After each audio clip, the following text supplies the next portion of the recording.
Right. कुछ questions देख लिए थे और दो फॉर्मूले देख लिए थे। एक फॉर्मूला हम लोगों ने देख लिया था nth टर्म का, Tn का, और एक फॉर्मूला देख चुके थे हम लोग Sn का, सम टिल n टर्म। ठीक है, दोनों फॉर्मूले का प्रूफ भी देख चुके थे। आज हम लोग इसका आगे का करते हैं क्वेश्चंस।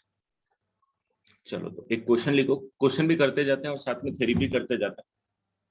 थोड़ा सा फिनिश करने की कोशिश करते हैं इसको आज, अगर हो पाया अपन से। The question is, find 4 numbers in GP. Find 4 numbers in GP.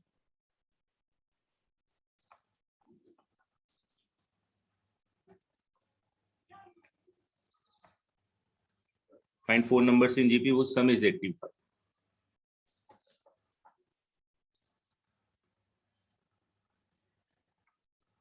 Whose sum is 85 and product is 4096. And product is 4096. Product is 4096.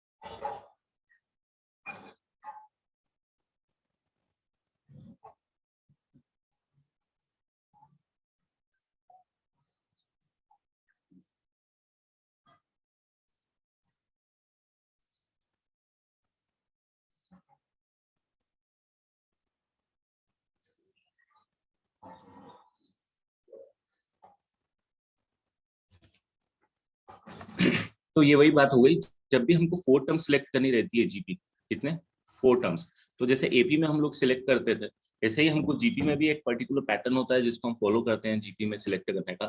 तो आप ये लिख सकते हो, terms selection in GP. GP के अंदर अगर आपको टर्म सिलेक्ट करनी है तो किस तरीके से करोगे, तो जब अगर वो बोलता है कि यार हमको 3 टर्म्स की जरूरत है, तो 3 टर्म्स की जरूरत है, तो हम ए बाय आर, ए और ए आर चूज कर लेते हैं। राइट, जैसे वहां पे कॉन्सेप्ट था कि जब आप सिलेक्ट करते थे तो जो एडिशन होता था उसका इन्वॉल्वमेंट कुछ ऐसा होता था कि वो जो एडिशन है उसमें जो कॉमन डिफरेंस होता था उसको हमको कैंसिल करना पड़ता था। ठीक है, यहाँ पे जो होगा उसमें हमको क्या होगा, हमको मल्टीप्लीकेशन में कॉमन रेशियो कैंसिल करना पड़ेगा। तो अगर 4 टर्म सिलेक्ट करना है तो we follow the same pattern, 1 upon में r q, sorry a upon में आर क्यू, ए अपॉन में r, a r and a r. Similarly अगर 5 टर्म्स यूज करने की जरूरत पड़ रही है हमको, तो a by r square, a by r, a r, a are square, कुछ इस तरीके से आप इसको चूज कर सकते हो, ये क्यू बार, है ना। जैसे काम आपका वहां पे करता था, जैसे डी का काम होता था वैसे यहाँ आर का काम है। यहाँ पे मल्टीप्लीकेशन में आर कैंसिल होता है, वहां पे एडिशन में डी कैंसिल होता था। इसमें मल्टीप्लीकेशन में कैंसिल होता, वही तो मैं बोल रहा हूँ भाई, मल्टीप्लीकेशन में आर को कैंसिल कराना है, मल्टीप्लीकेशन में आर को कैंसिल कराना, दैट्स द ट्रिक। जैसे यहाँ पे 4 टर्म चूज करना।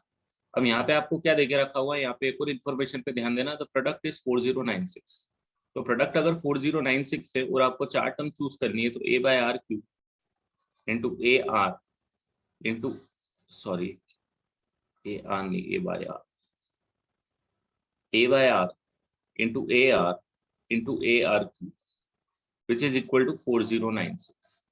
So what is going to happen is this RQ will cancel out with this R cube and this R will cancel out. Therefore, a raised to the power 4 will give you 4096, which is I think 2 raised to the power 12, correct? 1024 into 4, correct?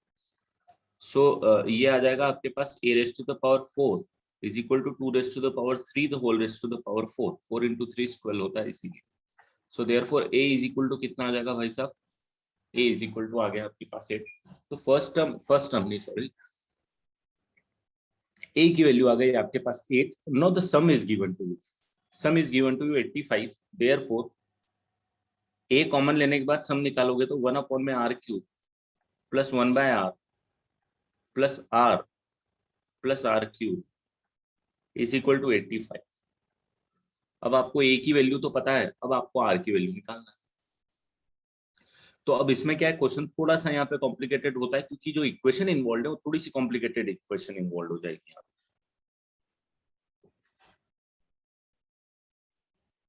ठीक है, पर भी इसको देख लेते हैं अपन solve करके। a की वैल्यू आपके पास है विच इज इक्वल टू 8, तो ये 8 को एज इट इज लिख देता हूँ। 1 अपॉन में r cube plus r cube को साथ में लिख देता हूँ, तो 1 अपॉन में r प्लस r को साथ में लिख देता हूँ।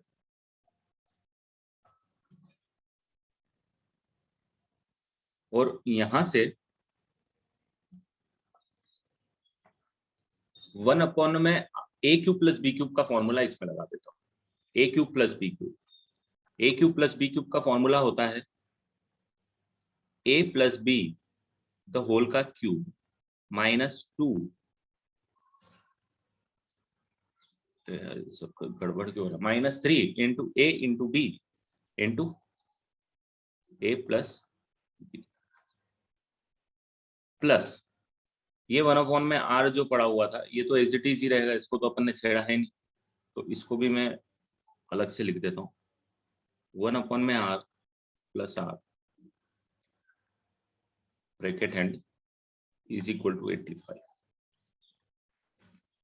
ठीक है, तो क्वेश्चन की कॉम्प्लेक्सिटी इक्वेशन सॉल्विंग में आई, हमको जीपी ने कोई प्रॉब्लम नहीं किया, जीपी के कॉन्सेप्ट से अपना आंसर आ गया। माय स्क्रीन इज फ्रोजन,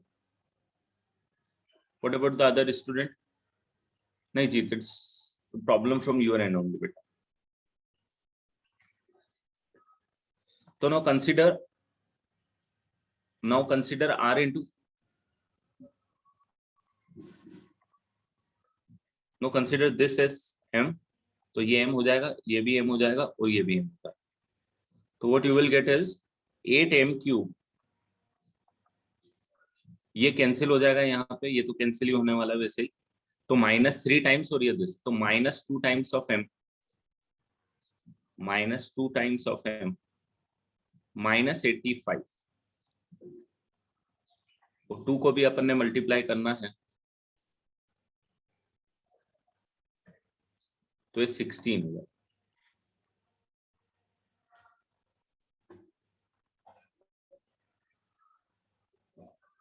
अब आपको एक आधा कुछ रूट मैनुअली निकालना पड़ेगा। 3 डिग्री को जैसे हम लोग सॉल्व करते थे वैसे आपको मैनुअली निकालना पड़ेगा। 0 पे नेगेटिव है, 1 पे भी नेगेटिव है, 2 पे भी नेगेटिव है, 3 पे भी नेगेटिव है, 4 पे भी नेगेटिव है, राइट, 4 पे भी नेगेटिव है। 4 पे वैल्यू आ जाएगी 8 into 4 cube minus 16 into 4 minus 85, तो ये आ जाएगा 2 raise to the power 6 and 2 raise to the power 3, 2 raise to the power 9 which is 512।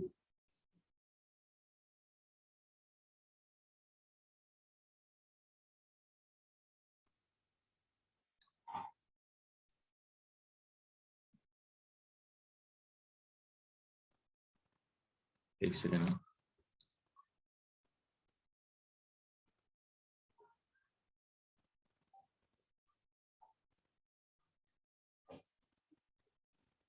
हाँ, मतलब रूट इससे छोटा है।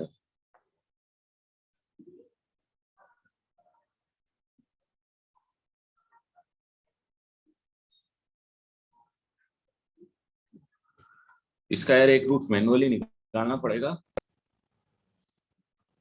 2 पे वैल्यू देखो इसकी जरा कितनी आ रही है, इसको थोड़ा सा देखो। 3 डिग्री को सॉल्व करने में मैंने आपको ऐसा बोला ही है, 3 डिग्री को मैंने सॉल्व करने के लिए आपको बोला ही हुआ है, थोड़ा सा मैनुअली चेक करना पड़ता है आपको। सो अगर मैं 2 पुट करूंगा तो 2 पुट करेंगे तो 2 raise to the power 2 put करेंगे तो 2 की पावर क्यूब, 2 की power 5 minus 16 which is 32 minus 85, तो ये आ जाएगा आपके पास 2⁵ इज 32 माइनस 32 नेगेटिव, ये नेगेटिव वैल्यू आ रही है 2 के लिए। 3 के लिए कितनी आ रही है? 3 के लिए आ रही है 8 इंटू 27 माइनस 16 इंटू 3 माइनस 85। तो ये बहुत बड़ा नंबर आ गया ना। हाँ बिल्कुल ये पॉजिटिव है भाई। इसका एक रूट लाई करेगा आपके पास 2 से 3 के बीच में, एक रियल रूट। ये मैंने फंडा आपको क्वाड्रेटिक इक्वेशन में पढ़ाया था कि अगर जैसे एक, अगर आप m is equal to 2 put कर रहे हो तो ये जो एक्सप्रेशन है इसकी वैल्यू आ रही है नेगेटिव, और m is equal to 3 put कर रहे हो तो इसकी वैल्यू आ रही है पॉजिटिव। इसका मतलब ये रूट है 2 और 3 के बीच में एक रियल रूट लाई करता है। और 2 और 3 के बीच में एक बार 5/2 पुट करके देख लो, नहीं तो फिर अपन कुछ ट्रिक यूज कर लेंगे। 5/2 आएगा I think 8 into 125 divided by 8। Very good, थोड़ा कैलकुलेशन इजी हो गया।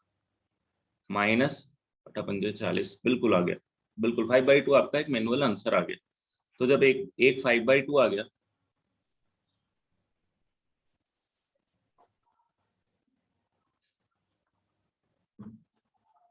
एक फैक्टर ये आ जाएगा और दूसरा फैक्टर आप निकाल लो। कैसे निकालोगे? लॉन्ग डिवीजन मेथड से निकालते थे, याद है? तो m की वैल्यू 5/2 आ जाएगी। अगर m की वैल्यू 5/2 आ जाएगी तो देयरफॉर r प्लस 1/r जो है वो 5/2 आ जाएगा। यहां से r की वैल्यू निकाल, r की वैल्यू पता चल जाएगी। a की वैल्यू आपके पास पता है, जो टर्म आपके पास है वो कुछ इस टाइप की, a/r3, a/r, ar और ar3, ये वैल्यूज हैं। a की वैल्यू आपको ऑलरेडी यहाँ पे पता चली चुकी है, r की वैल्यू आपको यहाँ पे पता चल ही जाएगी। देखो ये समझ में आ गया होगा m-5/2 फैक्टर क्यों है।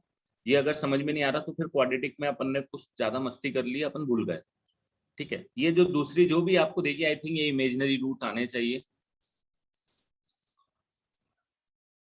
24m-16, हाँ ये इमेजिनरी रूट आएंगे पक्का। अभी रीजन नहीं बता पाऊंगा क्योंकि आपको समझ में नहीं आएंगे। यहाँ पे जो क्वाड्रेटिक फैक्टर आएगा ना, यहाँ पे जो क्वाड्रेटिक आएगा उसके रियल रूट्स लाई नहीं करेंगे, तो रियल रूट सिर्फ आपको यही देगा। तो m इज इक्वल टू 5/2 ही रियल रूट देगा। m को r इंटू 1/r को अपन ने m माना था, तो यहाँ पे r प्लस 1/r पुट करोगे 5/2, r की दो वैल्यूज आएंगी वैसे तो आने में, बट डजेंट मैटर, हमारा काम एक से ही हो जाता है, आपको पता है, क्योंकि रिवर्स ऑर्डर पे रखोगे तो सेम नंबर आते हैं जैसे अपन ने एपी में करे। ठीक है, तो क्वेश्चन की कॉम्प्लेक्सिटी थोड़ी सी ना दूसरे चैप्टर ने बढ़ाई है, इसने नहीं बढ़ाई। बोलो बेटा। Sir, how can R be in the denominator ever? Because formula of nth term is only no a r n बेटा minus ऐसा 1. थोड़ी ही होता है, ये तो कोई लॉजिक नहीं है ना। अगर मैंने तेको बोला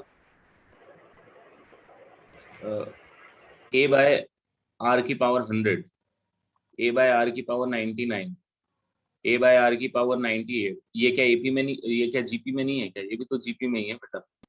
डिनोमिनेटर और न्यूमरेटर को अलग क्यों ट्रीट कर रहे हो? वो तो नंबर्स ही है ना। इसमें भी r मल्टीप्लाई करेगा यू विल गेट दिस, इसमें r मल्टीप्लाई करेगा तो you will get this. Doesn't matter, common ratio r ही है यहाँ।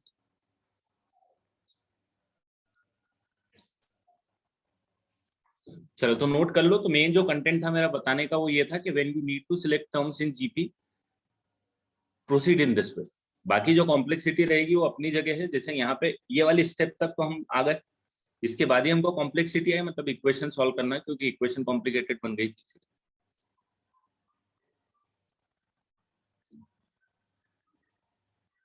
बेटा क्यों नहीं आएगा यार? ये तो थोड़ा सा बेसिक मैथ्स अप्लाई करना सीखो। इस टर्म की अगर nth टर्म आप सीखोगे तो क्या होगा? फर्स्ट टर्म होता है ना, फर्स्ट टर्म यहाँ पे क्या है? ये है ना, कॉमन रेशियो क्या है यहाँ पे? r है ना, ये फॉर्मूला लगेगा।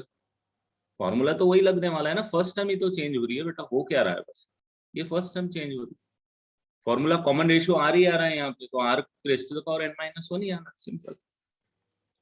फॉर्मूले में देखो, ये जो आप सोच रहे हो ना, ये गलतियां होगी तो फिर मैथ्स ही गड़बड़ होगा, ये मान के चलो। अगर आपको बोल दिया है कि जीपी का nth टर्म का ये फॉर्मूला है, तो अगर वो जीपी आप प्रूव कर रहे हो तो पक्का है कि nth टर्म का वही फॉर्मूला है, इसमें कोई थॉट मत दो। न्यूमरेटर डिनोमिनेटर में कंफ्यूज होना ही नहीं है अपन को। चलो आगे बढ़ेंगे अब।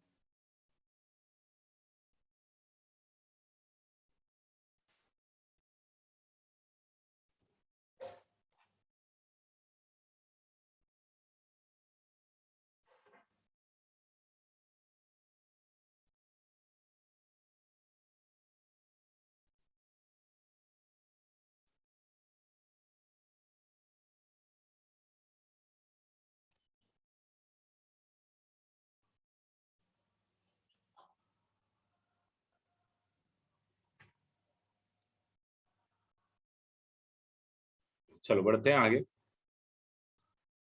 नहीं, आर इज इक्वल टू 2 और 1/2, तो ऐसे उल्टे ही रेशियो में आने वाले हैं, या तो 2 और 1 आएगा 1/2।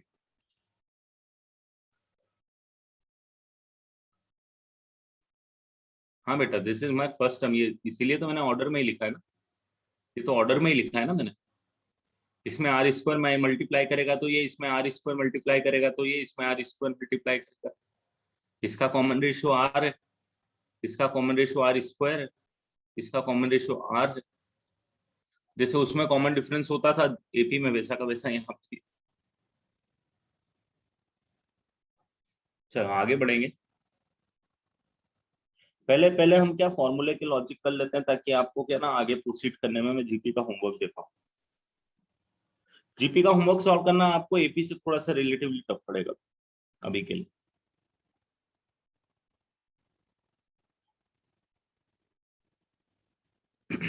मान लो एक सीक्वेंस है A1, A2, A3, A4 till AN। ये अगर सीक्वेंस एक जीपी में, तो मुझे जरा ये बताओ कि A1 इंटू AN कितना होने वाला है, A2 इंटू AN-1 कितना होने वाला है, A3 इंटू AN-2 कितना होने वाला है।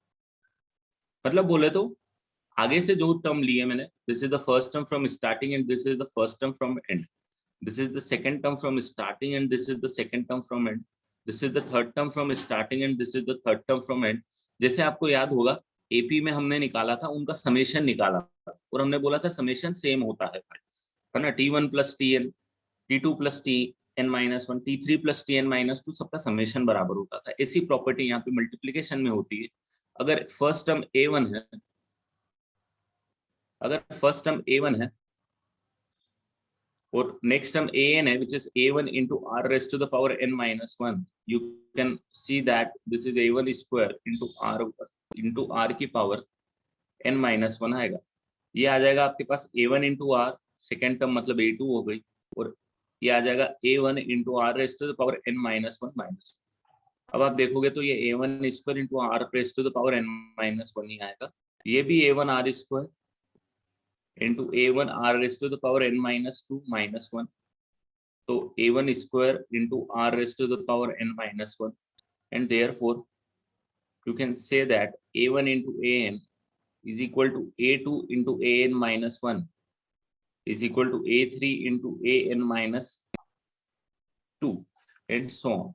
आगे से जो सा नंबर है और पीछे से वही नंबर आप निकालोगे दोस्तों, तो समेशन जो होगा आपको, सॉरी मल्टीप्लीकेशन जो होगा, वो थ्रू आउट आपके पास सेम आएगा, जो कि first term into last term के बराबर होगा।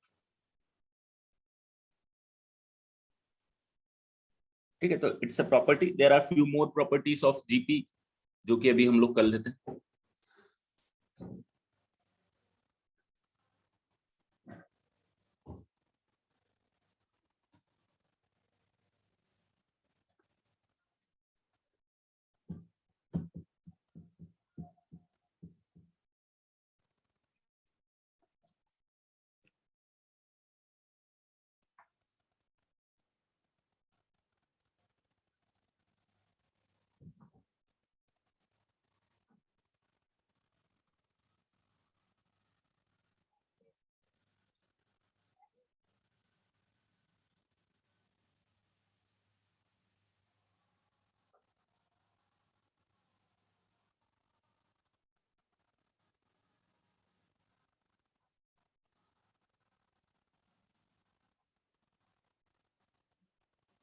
क्या बोल रहा है दक्ष, समझ में नहीं आया।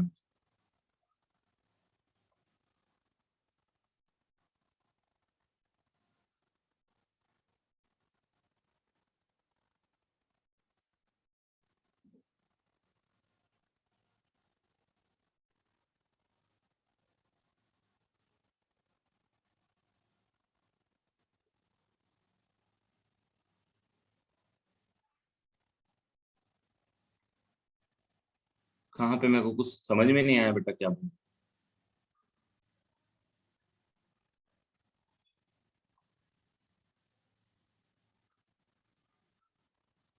कहाँ पे A1?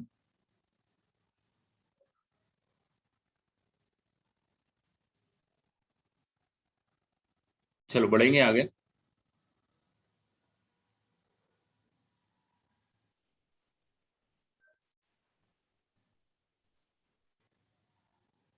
क्यों बेटा?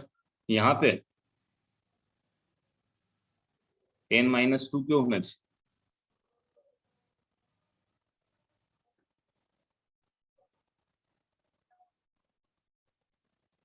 यहाँ पे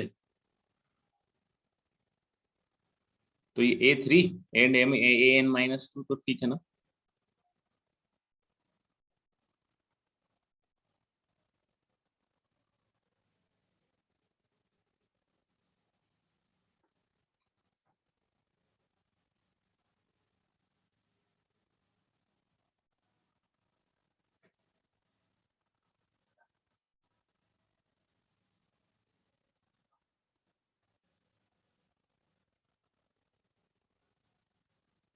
हाँ, ओके ओके, यहाँ पे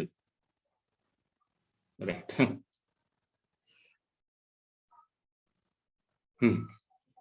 चलो बढ़ जाए आगे। हम्म, अब जैसे कि एक सीक्वेंस है which is A1, A2, A3, A4, AN। ये एक जीपी का सीक्वेंस है with common ratio R।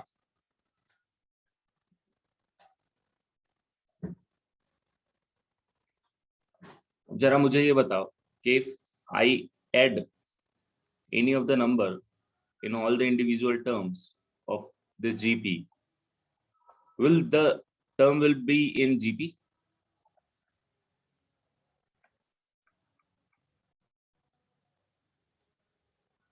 Is it will be in GP? And if it is in GP, then the ratio would be what? This will not be in GP. ये GP में नहीं होगा। Similar go for subtraction. AP में होता था, GP में ये नहीं होता। ये कोई प्रॉपर्टी नहीं होती।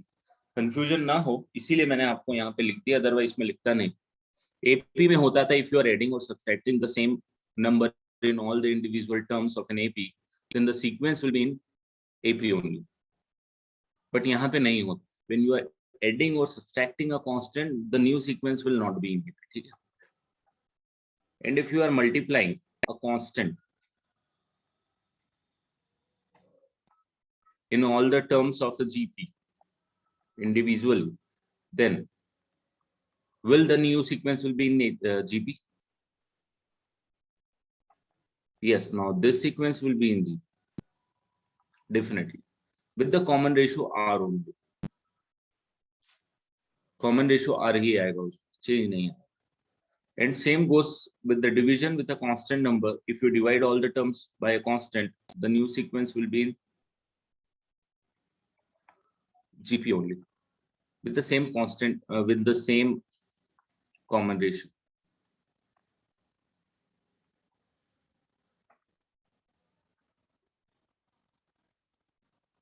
And suppose there is another sequence which is in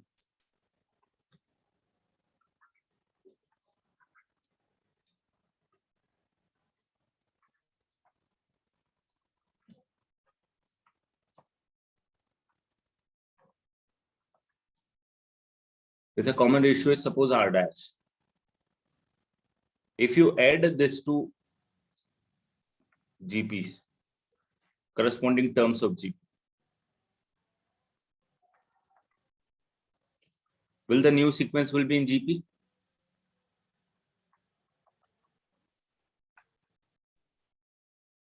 No, the new sequence will not be in GP. Same goes with the subtraction as well. But if you multiply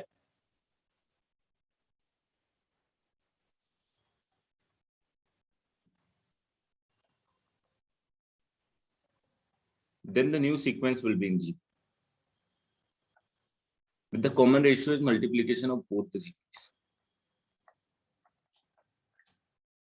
And if you divide, the property holds, I mean to say, the new sequence will be in GP only. वैसे तो GP में इतना use level पे इन properties का use नहीं आता है जितना हमने एपी में देख लिया था कि क्वेश्चंस हम इन्हीं से कर पा रहे थे.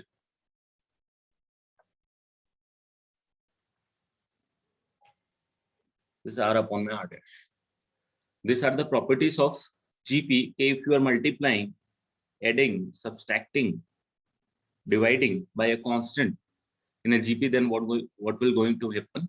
And if you are multiplying, adding, subtracting two different GPs, then what will be happening? And one more important property मैं यहाँ बगल में लिख रहा हूँ. A1, A2, A3 till AN, they are in GP. Then log of A1, log of A2, log of A3 till log of AN, ये किस में होंगे? कॉमा सेपरेटेड यहाँ पे लिख देता हूँ, कॉमा सेपरेटेड भाई. ये किस में होंगे? This will be in AP. ध्यान से रखना है इसको. ये किस में होंगे दोस्तों? ये एक AP में होंगे. And the common difference of this AP would be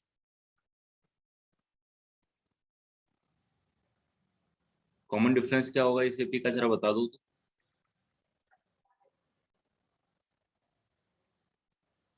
log of r. Exactly right.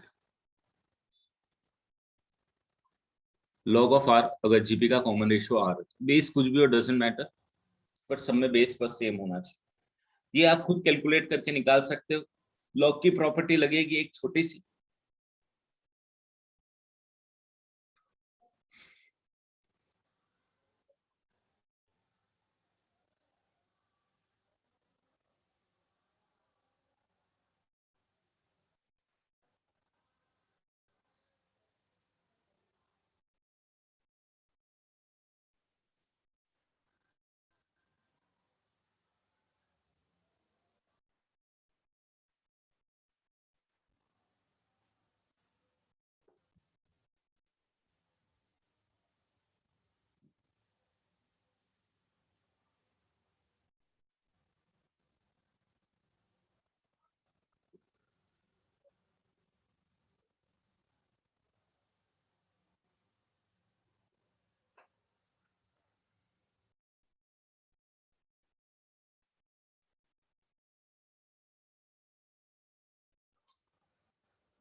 चलो बढ़ जाऊं आगे बेटा.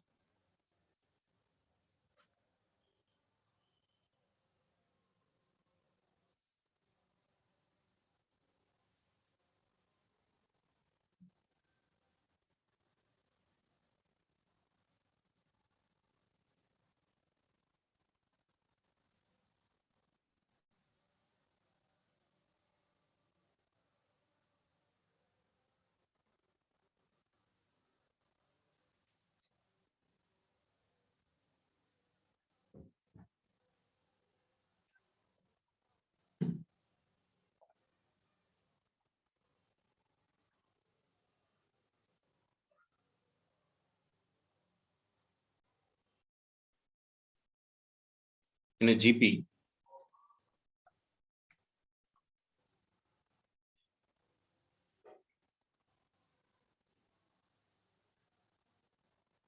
sequence can be in AP and GP with the common ratio 1 and common difference 0.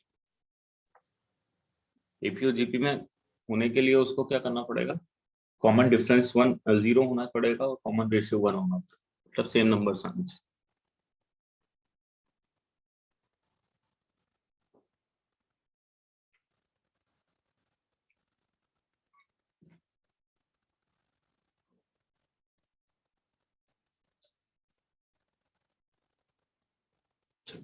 In a GP, terms taken at equal distance.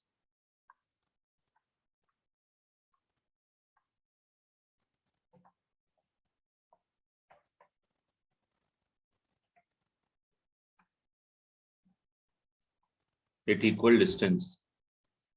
Terms taken at equal distance. Also form an GP. Also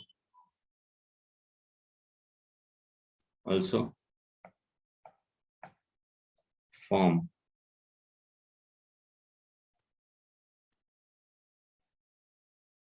a GP. मतलब ऐसा है scene कि A1, A2, A3 till EN अगर GP बना रहे हैं तो भाई साहब ये पक्का है कि A1, A3, A5, A7 ये भी एक GP बनाते हुए रहे।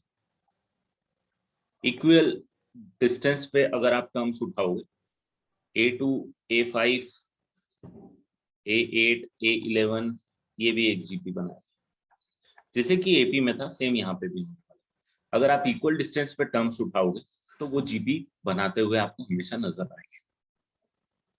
बेटा बेस में कुछ भी हो सकता है, मैंने बोला तो सही। Base totally depend. देखो बेस की यार दुनिया देखो, हमेशा अभी मेरे से कंफर्मेशन आपको चाहिए ही नहीं। अगर मैंने बेस नहीं लिखा है मतलब बेस कुछ भी चलेगा, ये कंफर्मेशन करने की आपको जरूरत ही नहीं। अगर यहाँ पे आप M बेस ले लोगे तो यहाँ भी M आ जाएगा, यहाँ भी M आ जाएगा, यहाँ भी M आ जाएगा, यहाँ भी M आ जाएगा, खत्म। क्योंकि अगर बेस स्पेसिफिक होता तो मैं आपको वो बता दूं।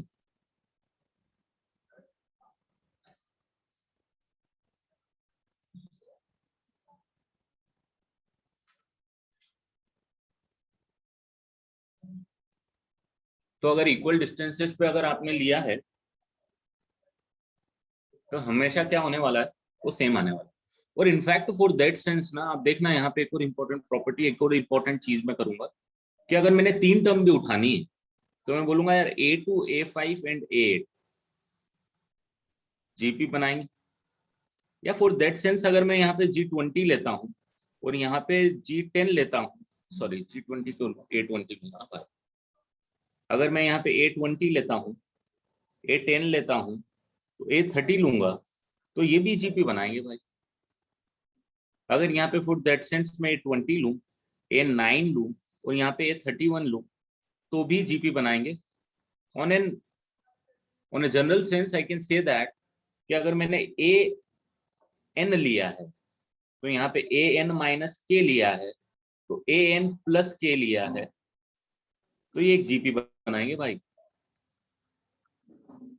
यही कॉन्सेप्ट से, इसी कॉन्सेप्ट को बढ़ाते गए हम। और यू कैन से कि यहाँ से प्रॉपर्टी वो निकल के आ जाएगी कि आप हमेशा कभी भी करोगे तो AN square is equal to AN minus K into AN plus K हो जाएगा। मतलब किसी भी GP में अगर 3 टर्म GP में होता है तो आपको पता है फर्स्ट एंड लास्ट टर्म का मल्टीप्लीकेशन मिडिल टर्म के स्क्वायर के बराबर होता है।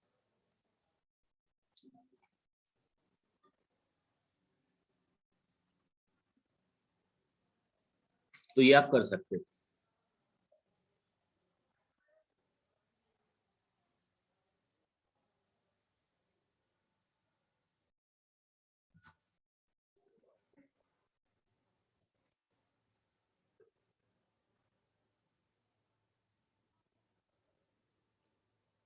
इसके क्वेश्चन आप जितने प्रैक्टिस करोगे ना बेटा, उतना ये चैप्टर ग्रिप में आएगा। क्वेश्चन सॉल्विंग थोड़ा सा टफ रहेगी। छोटे मोटे क्वेश्चन तो मैंने कराए नहीं है, कुछ क्वेश्चंस कराता हूं मैं। फिर हम ज्योमेट्रिक प्रोग्रेशन है, सम टिल इंफिनिटी सीरीज भी मैं आपको बता दूंगा। थोड़ी देर क्वेश्चन कराता हूँ, फिर कुछ कॉन्सेप्ट करा दूंगा नया। आज ट्राई करूंगा कि जीपी का थ्योरेटिकल पार्ट पूरा कंप्लीट कर लूं, ताकि कल कुछ क्वेश्चंस रहेंगे तो हम कर पाए। चैप्टर्स को खत्म करने की कंडीशन में हम थोड़ा सा जल्दी आए, ताकि प्रैक्टिस के लिए हमको टाइम मिल जाए, आपको भी टाइम मिल जाए।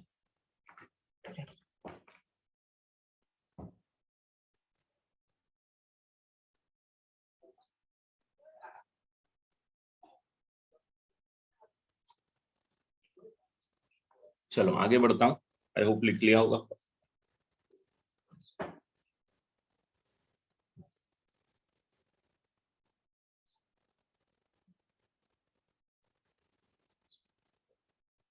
एक क्वेश्चन बहुत फेमस वाले पैटर्न के आते 5 प्लस, तो जेई में आता हूँ, ले लेता 7 प्लस 77 प्लस 777 प्लस 7777 प्लस, ऐसे इन्हें थर्टा एक ये, और एक वही क्वेश्चन इसी पैटर्न में 0.7 प्लस 0.77 प्लस 0.777 प्लस 0.7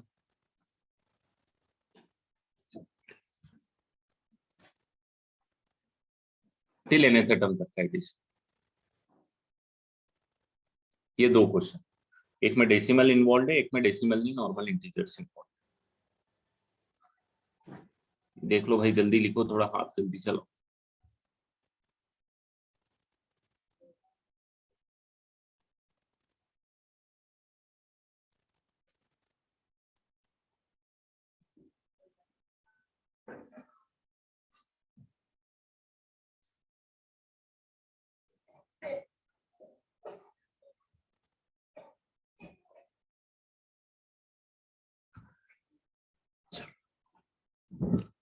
अब इस टाइप के क्वेश्चन में क्या करना है, इस टाइप के क्वेश्चन में सबसे पहले तो एक चीज देखो यहाँ पे, if I take 7 common, what I am left with, I am left with 1 plus 11 plus 1 1 1 plus 1 1 1 1 till nth term.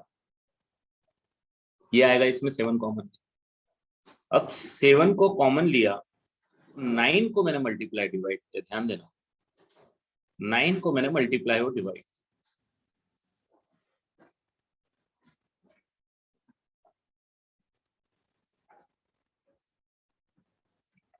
अगर मैं 9 को मल्टीप्लाई डिवाइड करूंगा तो बाहर तो 7/9 will remain as it is, अंदर जो न्यूमरेटर वाला 9 है that I will multiply and I am left with this.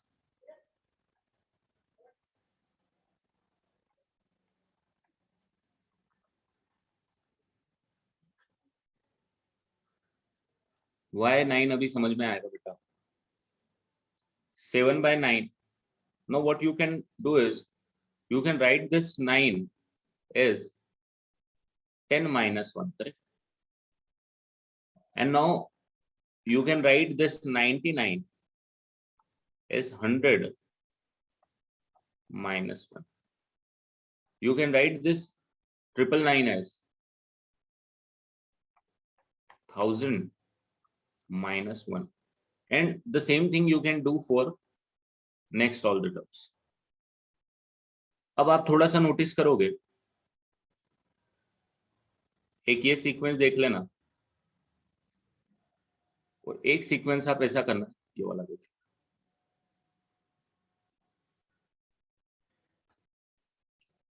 इन दोनों को अलग अलग लिखोगे तो यू विल गेट 7/9,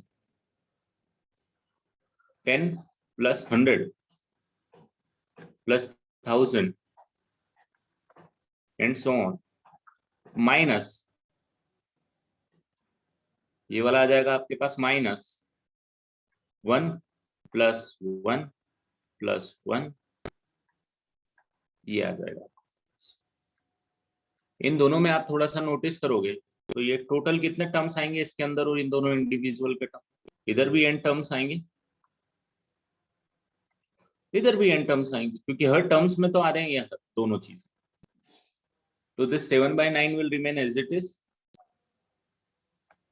यहाँ पे जीपी का फॉर्मूला लगेगा जो कि बोलेगा a into are raise to the power n minus 1 upon r minus 1, और ये हो जाएगा माइनस n, क्योंकि 1 1 n टाइम्स आपके पास माइनस है। This is your answer in terms of 7/9 into 10 into 10 raise to power n minus 1 upon में 10 minus 1 which is 9 minus n। इसीलिए हम 7 जो 9 से मल्टीप्लाई डिवाइड करते हैं उसका रीजन यही होता है।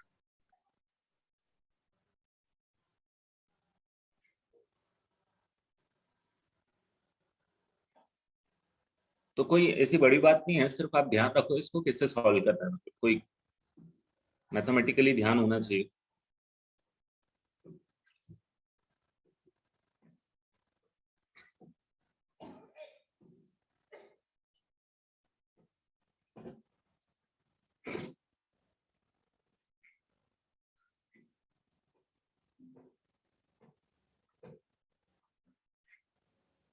नेक्स्ट क्वेश्चन में भी सेम ऐसा ही करेंगे, 7 कॉमन ले लेते हैं दोस्त,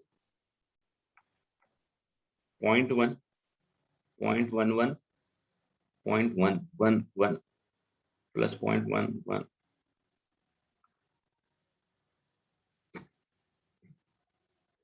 अब मैं एक एक स्टेप नहीं लिख रहा हूं, डायरेक्ट लिख रहा हूं।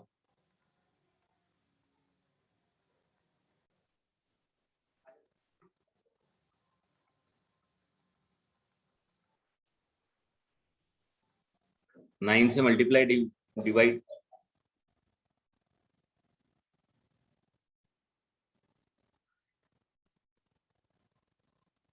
करके देखना प्रकृति।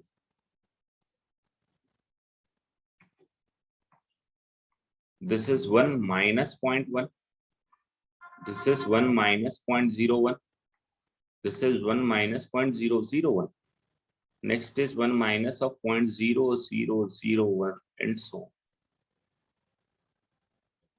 So this is 7 by 9 will remain as it is. 1 plus 1 plus 1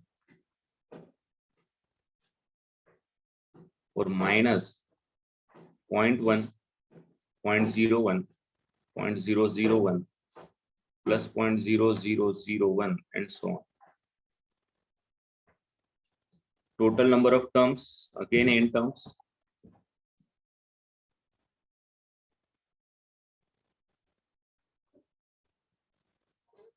N terms.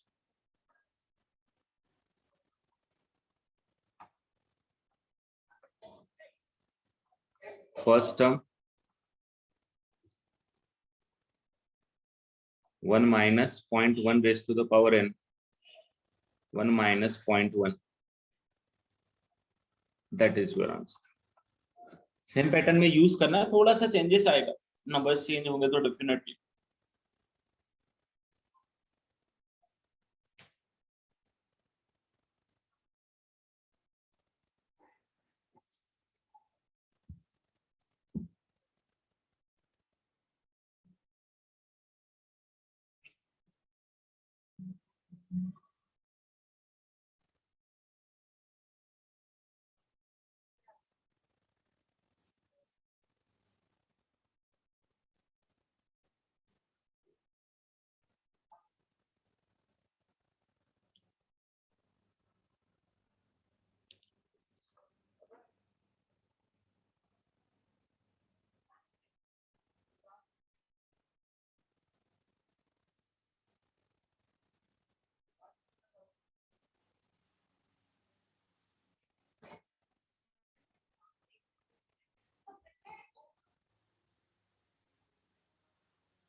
One plus one n times तो एन ही होगा ना बेटा।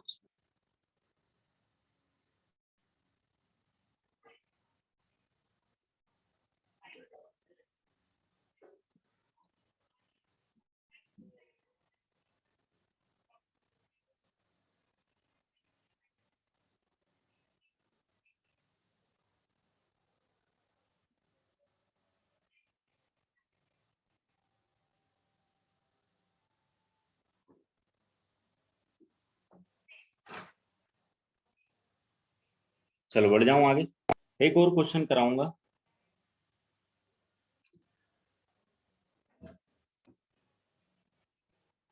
एस जो है दैट इज सम, पी जो है that is product,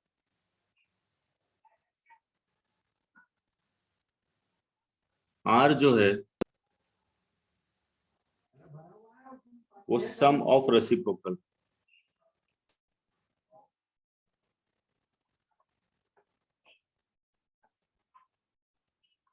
of GP, of a GP, of a GP,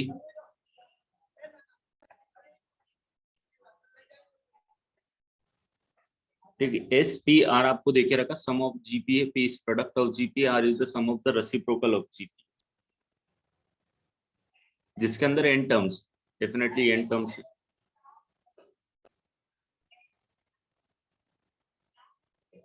then आपको निकालना है S by R raised to the power n is equal to p square. आपको प्रूव करना है, या आप चलो p raised to the power k है तो k की वैल्यू निकालनी।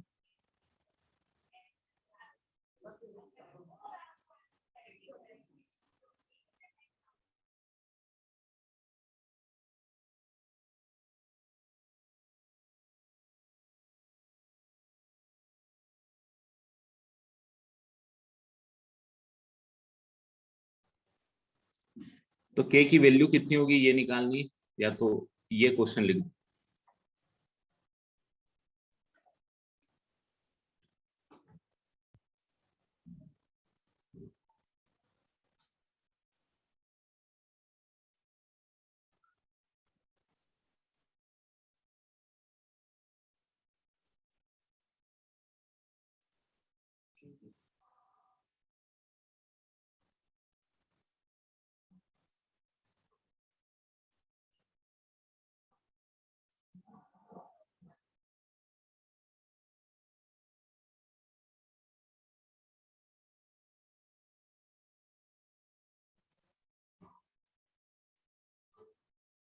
तो इसको मैं ही करा देता हूँ, ज्यादा टाइम नहीं लूंगा इसमें। सबसे पहले समझना है एस क्या है। Sum of GP A plus A R plus A are square, ये है। प्रोडक्ट क्या है, पी का मतलब क्या है, A into A R into A R square into A R cube and so on. तो सबसे पहला सबसे ऊपर वाला तो आपको पता ही है क्या, ये तो फर्स्ट टर्म इंटू आर की power N minus one divided by are minus one. यहाँ पे आप देखोगे ये तो वैल्यू एस की पता चल गई। आर पी की वैल्यू देखोगे तो देखो ए एक बार, दो बार, तीन बार, चार बार, हर टर्म में ए आएगा तो ए की पावर जो है ना वो कितनी हो जाएगी, one plus one plus one plus, ये ए की पावर ऐड होती हुई जाएगी। और आर की पावर क्या आएगी यहाँ पे, आप यहाँ पे लिखने की जगह मैं इसको नीचे लिख देता हूँ ताकि थोड़ी सी जगह से,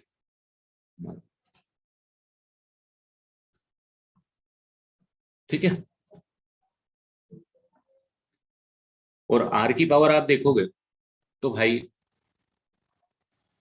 आर की पावर वन, आर की पावर टू, आर की power three and so on आप जाते जाओगे तो आर की पावर पे अगर आप नोटिस करोगे तो पहले वन आएगी, फिर टू आएगी, फिर थ्री आएगी, टिल एन माइनस वन तक जाएगी। लास्ट टर्म होगी यहाँ पे A R race to the power N minus, तो ये आ जाएगी आपके पास A raised to the power N into are race to the power, एक एपी का समेशन निकालोगे जिसका कॉमन डिफरेंस वन, ये पूरी जो है ना एक एपी है। वैसे तो इसका फॉर्मूला आपको थोड़े टाइम बाद अभी खुद ही पता चल जाएगा, बट ठीक है, केपी और एन माइनस वन टर्म्स है तो आप निकाल सकते हो number of terms divided by two into first term plus last term, तो वन प्लस एन माइनस। तो ये जो वैल्यू आपके पास आ जाएगी ये आ जाएगी ए की पावर एन इंटू आर की power N minus one into N by two, चलेगा ये हो गया P. And what is are,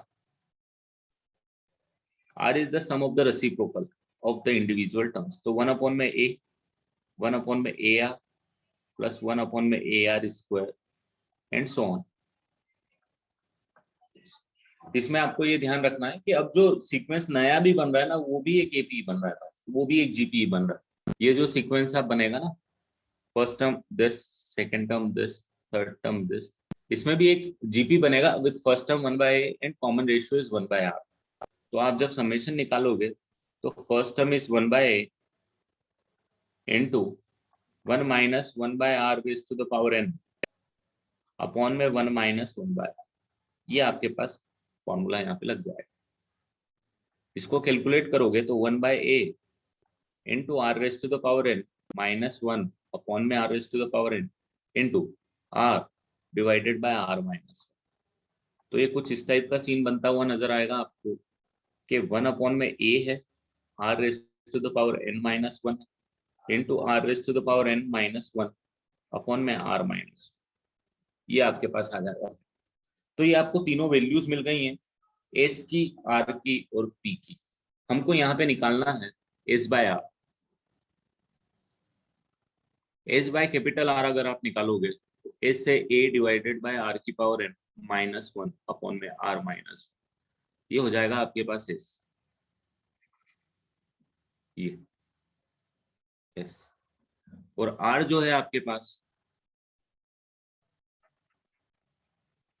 ये है, तो आर की जगह हम यहाँ पे पुट कर देते हैं, आर की जगह हम यहाँ पे पुट कर देते हैं, डिवीजन में है आर, तो इसका रेसिप्रोकल पूरा का पूरा तो आ जाना चाहिए। इसका रेसिप्रोकल हमारे पास आ जाएगा a इंटू आर की power n minus one into r minus one upon में आर की पावर n माइनस, रेसिप्रोकल। ठीक है, सीधा रेसिप्रोकल ज्यादा अच्छा वैसे। अब आप देखोगे तो ये r माइनस वन भाई साहब इससे कैंसिल हो जाएंगे, r की पावर n माइनस वन इससे कैंसिल हो जाएंगे, तो finally we are left with a into are की पावर n माइनस, ये हो जाएगा आपके पास s बाय आर की वैल्यू। अब अगर आप पावर में डालोगे कि s by r race to the power n डालना है दोस्तों में, अब क्यों डालना है पूछना मत, क्यों, क्योंकि निकालना ही वही है। अरे भाई साहब निकालना ही वही है, राइट। तो एस बाय आर की पावर n, तो मेरे पास कितना आ जाएगा a इंटू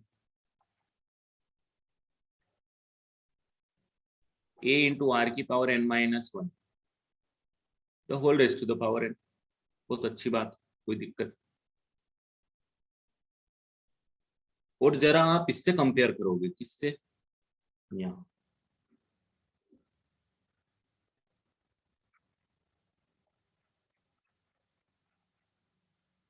इससे कंपेयर करोगे तो कितना आएगा, यहाँ पे कुछ गड़बड़ हो गई है क्या शायद, it will be a square, yes it will be a square, correct, it is a square, yes वही मैं बोल रहा था कुछ गड़बड़ हो गई है। सो देयरफॉर आप इसको कुछ इस तरीके से लिख दो कि एस बाय आर जो ए की पावर तो देखो यहाँ पे 2n है, और आर की पावर भी अब आप देखोगे तो n minus one into n, but आपको जो निकालना है यहाँ पे जो निकालना है आप, वो n into n minus one by two है और a की पावर भी n है, तो आप इसको कुछ इस तरीके से लिख सकते हो, a raise to the power n into are race to the power n minus one into N by two the whole का स्क्वायर। क्यों, क्योंकि अगर आप 2 से मल्टीप्लाई कर दोगे तो ये n कितना हो जाएगा, ये 2n हो जाएगा, और ये जो n minus one into N by two है, ये 2 कैंसिल होकर n minus one. So therefore finally s by r जो है हमारे पास, that is p raised to the power 2,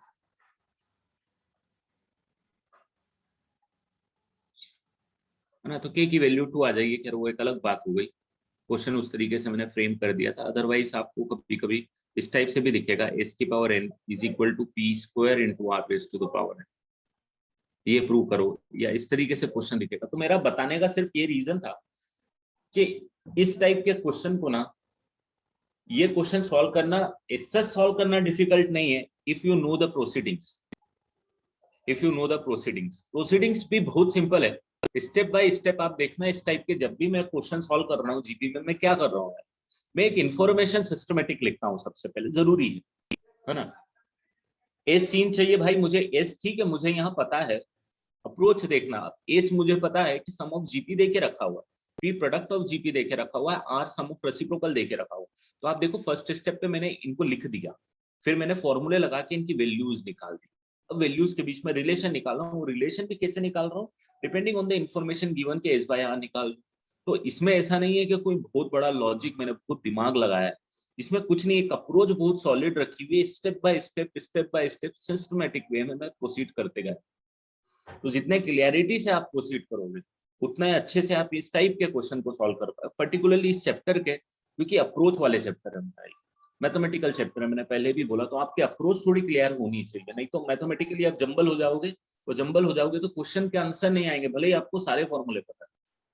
तो इसीलिए मैं बोल रहा हूँ कि इसमें प्रैक्टिस थोड़ी सी ना अपन को इस तरीके से करनी पड़ेगी, मैथमेटिकल प्रैक्टिस थोड़ी सी आई। चलो आगे बढ़ता हूं दोस्तों, इसको जल्दी से नोट कर लो।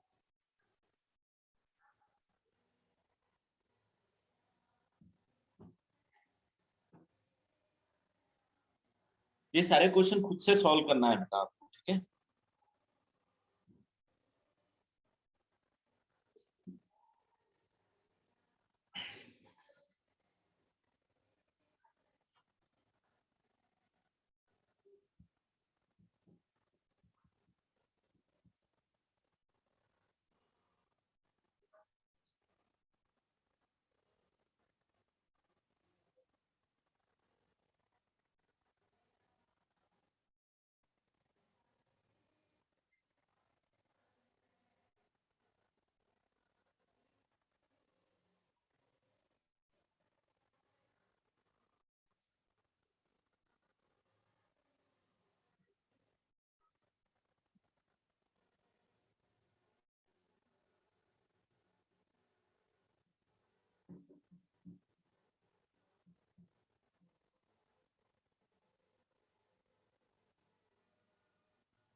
चलो आगे बढ़ते हैं।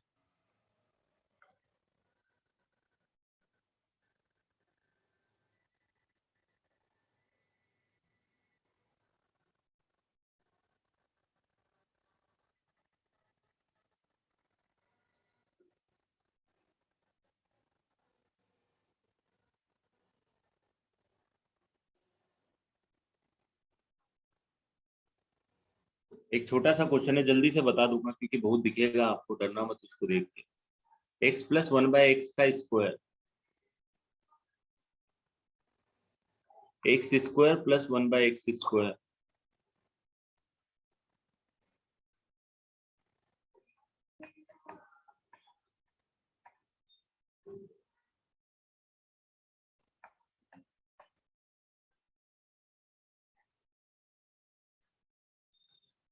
इसका सम निकालना है, sum of the N terms. तो आप क्या करोगे, सम टर्म एन टर्म जब आप निकालोगे, तो जब आप इसको स्क्वायर करोगे, what you will get is x square plus 1/x square plus 2। फिर जब आप इसको स्क्वायर करोगे, तो what you will get is plus x raise to the power 4 plus 1 upon में x raise to the power 4 plus 2। फिर आप इसको स्क्वायर करोगे, तो you will get plus x की पावर 6 प्लस 1/x की पावर 6 प्लस 2।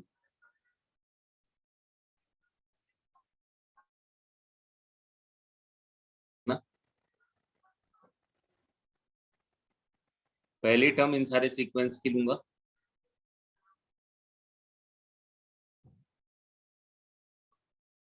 दूसरी टर्म लूंगा, और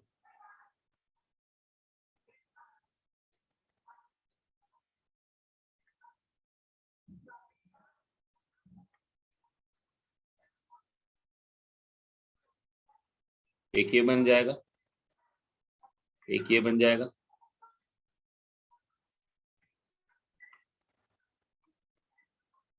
और एक बन जाएगा 2 प्लस 2 प्लस। और अब आप आपको इनको बेटा एक्स क्यूब को स्क्वायर करोगे तो एक्स की पावर 6 आएगा, 3 इंटू 2,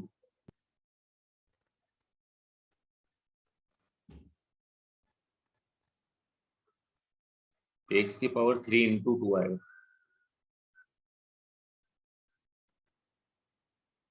पावर मल्टीप्लाई होंगी।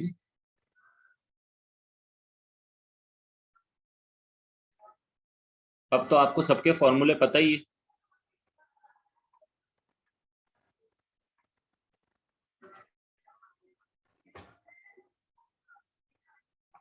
This is the first term, ये भी एक जीबी बन जाएगा,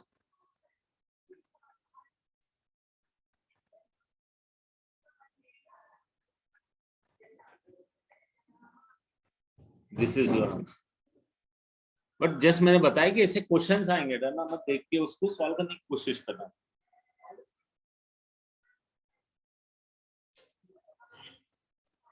चलो नए कॉन्सेप्ट में घुसूंगा मैं।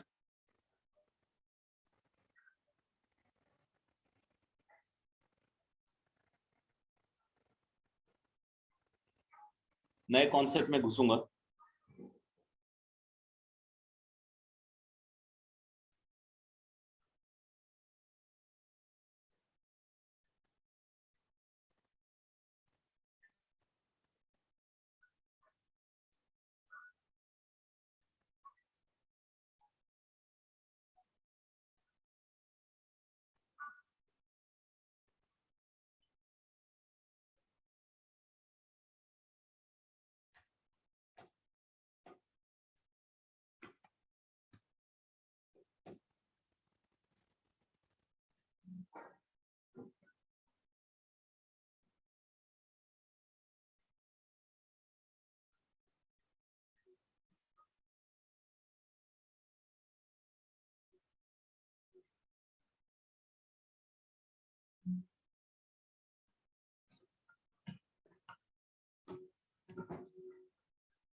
चलो कुछ कॉन्सेप्ट्स है बेटा, उन कॉन्सेप्ट्स को पढ़ते हैं ना। तो कॉन्सेप्ट एक नया कॉन्सेप्ट है, उसको पहले बता देता हूँ, फिर एक जो जीएम वाला है वो फिर मैं बाद में बताऊंगा। जैसे कि एक सीक्वेंस है बेटा, मान लो 2 है, 1 है, 1/2 है। ये क्या जीपी बना रहा है बेटा? क्या ये जीपी बना रहा है? कॉमन रेशियो कितना है इसका? इसका कॉमन रेशियो कितना है? 1/2, करेक्ट।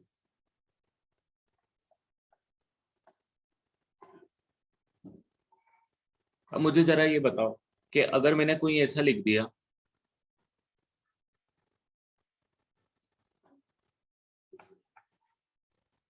क्या ये एक जीपी बना रहा है? कॉमन रेशियो कितना?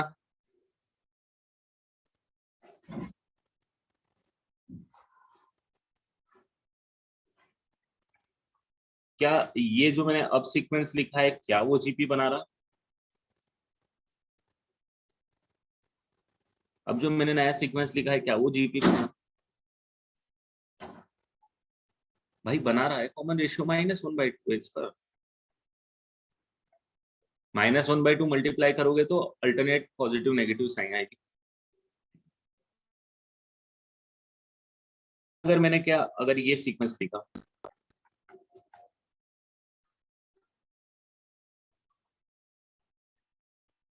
तो क्या ये जीपी बना रहा?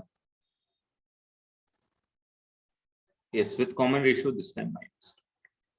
अब जरा थोड़ी सी एक चीज पे नोटिस करना, जो पहला वाला एपी है जिसकी अपन बात, जीपी है जिसकी बात कर रहे हैं, इसकी वैल्यू पे थोड़ा सा गौर करना। इसकी वैल्यूज क्या आ रही? फर्स्ट टर्म 2 है, 1 है, 1/4 है। वैल्यू क्या होती जा रही है? डिक्रीज होती जा रही है। दिख रहा है? वैल्यू क्या है? डिक्रीज होती जा रही है। डिक्रीज होते होते कहां तक जाएगी? जरा बताओ तो, डिक्रीज होते होते ये जो वैल्यू है कहां तक जाएगी? मैं बोल सकता हूँ ना, इसकी वैल्यू जो है, फाइनल वैल्यू जो आएंगी वो डेफिनेटली 0 नहीं आएंगी, बट 0+ आएंगी। अब 0+ का मतलब तो आई होप आप लोग समझ सकते हो, राइट? यस और नो? 0+ तो मैंने ग्राफ वगैरह में आपको बता दिया कि 0 से थोड़ा सा बड़ा होगा, टेंडिंग टू 0 होगा, टेंडिंग टू 0 होगा, करेक्ट। चलो बहुत अच्छी बात। मुझे जरा ये बताओ, ये जो नेक्स्ट वाला जीपी है, इसमें लास्ट टर्म का क्या सीन रहेगा भाई साहब? इनफाइनाइट पे जाएगी, राइट? इनफाइनाइट पे अप्रोच करेगी, एकदम सही बोल रहे हो। अब जरा इसके बाद वाली जीपी, थर्ड वाली जीपी का भी तो बता दो। अरे थर्ड वाली जीपी का क्या सीन हो? अब यार ये आप बोलोगे कि सर देखो 0 पॉजिटिव भी हो सकती है सर, 0 नेगेटिव भी हो सकती है, हम ये नहीं बता पाएंगे। बट हाँ जीरो को अप्रोच जरूर करेगी, या तो वो जीरो से थोड़ी सी बड़ी या तो जीरो से थोड़ी सी छोटी, क्योंकि जब आप देख रहे हो तो अल्टरनेट पॉजिटिव नेगेटिव साइन लिखा है सर आप। अब अल्टरनेट पॉजिटिव नेगेटिव में वो टर्म के नंबर पे डिपेंड करेगा कि इवन नंबर है तो नेगेटिव आएगी, ऑड नंबर है तो पॉजिटिव आएगी, बट जीरो को तो अप्रोच करेगी, या तो जीरो से थोड़ी सी बड़ी हो जाएगी या तो जीरो से थोड़ी सी छोटी हो जाएगी। करेक्ट बोल रहा हूँ, न्यूमेरिकल वैल्यू जीरो को अप्रोच करेगी, इसमें कोई डाउट नहीं। अब जरा मुझे ये बताओ इसमें, तो इसमें आप बोलोगे सर या तो प्लस इन्फिनिटी को अप्रोच करा दो या माइनस इन्फिनिटी हो जाए, हमको नहीं पता, पॉजिटिव नेगेटिव साइन पे डिपेंड करेगा। हाँ एकदम सही बात। अब जरा मुझे ये बताओ कि अगर मैं इन सब का पहली वाली सीक्वेंस पे वापस आ जाऊं, पहले वाली सीक्वेंस पे अगर मैं निकालने बैठूं सम टिल इनफाइनाइट का, किसका, सम टिल इनफाइनाइट का निकालने बैठूं, या यहाँ पे भी बैठूं या यहाँ पे भी बैठूं, यहाँ पे भी बैठूं, किसी भी चारों केसेस में बैठूं, तो पहले केस के बारे में सोचते हैं। यार सम टिल इनफाइनाइट में अगर आप थोड़ा सा एक देखोगे, थोड़ा सा सोचोगे, यार एक लेवल के बाद में इसका जो इम्पैक्ट है नंबर्स का, डिजिट्स का, जो टर्म्स आ रही है उनका, वो तो जीरो हो रहा है। तो मतलब I will get a sum till infinite in the first sequence, मुझे sum till infinite first sequence में मिलता हुआ नजर आएगा। डेफिनेटली एग्जैक्ट वैल्यू नहीं आएगी, बट अप्रोचिंग वैल्यूज मुझे मिलना चालू हो जाएगी। सही बोल रहा हूं कि एक बार मान लो सम हो गया 3, 3 के बाद में आप एक छोटी छोटी सी क्वांटिटी ऐड करोगे तो वो बस नंबर थोड़ा थोड़ा सा ऐड आएगा, बाकी 3 में इंपैक्ट नहीं होगा। 3.000000000 इनफाइनाइट तक जाएगा, उसमें कुछ चेंजेस आएगा, अप्रोचिंग नंबर आप निकाल पाओगे। करेक्ट? क्या सेकेंड सीक्वेंस में आप ये चीज कर पाओगे? क्या सेकेंड सीक्वेंस में सम टिल इनफाइनाइट बता पाओगे? नहीं बता पाओगे यार, इनफाइनाइट जा रही है और इनफाइनाइट जब भी वैल्यूज आती हुई रहती है तो हम बोलते नहीं यार इसकी वैल्यू हम नहीं निकाल सकते। आया क्या समझ में? क्योंकि इनफाइनाइट कोई नंबर तो है नहीं भाई, है ना, तो इसीलिए हम इसका नहीं निकाल सकते। क्या थर्ड वाली जीपी में निकाल सकते हैं? क्या थर्ड वाली जीपी में निकाल सकते हैं? यस, थर्ड वाली जीपी में निकाल सकते हैं, फोर्थ वाली जीपी में अगेन नहीं निकाल सकते। ठीक है, तो भाई साहब ये फंडा ये हो गया। हम थोड़ा सा अगर अब दिमाग लगाएं, इसके कंक्लूजन पे आने की कोशिश करें, तो आप बोलोगे सर ना आर जो है ना, अगर 1 से छोटा है ना सर, तो ना वैल्यू डिक्रीज होती जाती है। जीपी की वैल्यू यहाँ पे डिक्रीज क्यों हो रही थी? क्योंकि रेशियो जो था ना भाई साहब वो 1/2। अब 1/2 से आप मल्टीप्लाई करते जाओगे तो वैल्यू तो डिक्रीज होती जाएगी ना भाई, राइट? सिमिलरली ये जो थर्ड वाली जीपी है, इसमें भी क्या था, इसमें भी वैल्यू, न्यूमेरिकल वैल्यू डिक्रीज होती जा रही थी सर। जैसे अगर आप न्यूमेरिकल वैल्यू की बात करोगे तो 2 है, यहाँ पे 1 है, यहाँ 1/2 है, यहाँ 1/4 है, यहाँ 1/8। न्यूमेरिकल वैल्यू डिक्रीज हो रही थी और रीजन ये था जो उसका आर है ना, उसकी न्यूमेरिकल वैल्यू भी 1 से छोटी थी। उसकी न्यूमेरिकल वैल्यू भी क्या थी? 1 से छोटी थी, इसीलिए न्यूमेरिकल वैल्यू हर एक टर्म की डिक्रीज होती हुई जा रही थी, एंड दैट्स व्हाई जीरो को अप्रोच करती हुई फाइनल वैल्यूज हमको नजर आ रही थी। इसीलिए हम बोल रहे थे कि सम टिल इनफाइनाइट निकाल सकते हैं सर उस स्टेट। तो आप बोलोगे सर सही बात है, अगर r -1 से +1 के बीच में हो गया तो न्यूमेरिकल वैल्यू सर डिक्रीज होगी, और न्यूमेरिकल वैल्यू अगर डिक्रीज होगी तो हम सम टिल इनफाइनाइट निकालने की कंडीशन में आ जाएंगे। तो कभी भी हम किसी भी sequence, not only in GP, अगर इफ यू ऑब्जर्व कि the numerical value is decreasing approaching to zero after certain time, then you can find out the sum till infinite of that sequence। ठीक है, ये concept है, it is not only for GP. In fact आप आगे भी किसी sequence में particular sequences में पढ़ेंगे हम, तो हम सम टिल इनफाइनाइट निकालेंगे। जीपी से शुरुआत करी है हमने, एपी से शुरुआत नहीं करी थी। अब थोड़ा सा अगर अपना भेजा लगाओगे, आप बोलोगे एपी में ना सर क्या होता है, बेटा ये सोचना है, रिकॉर्डिंग देखना और सोचना, क्योंकि कोई ऐसी चीज नहीं है मैं बार बार एक्सप्लेन करूंगा तो सेम ही चीज बोलूंगा, थोड़ा सा सोचना उसके बारे में। आप देखो एपी में क्या होता है, एपी में आप अगर कोई भी नंबर को ऐड करते हुए जाओगे, अगर भले ही वो छोटा सा नंबर होगा, अगर आप कोई भी, अगर एपी में आप बात करोगे, मान लो 1 में आपने ऐड किया तो 1.0000001 ही ऐड किया, नेक्स्ट टाइम आएगी 1.0000002 आएगी, एंड सो ऑन। इस तरीके से आप जाते जाओगे तो एक्चुअली न्यूमेरिकल वैल्यू इंक्रीज होती जाएगी। बट अगर आप सब्सट्रैक्ट भी करोगे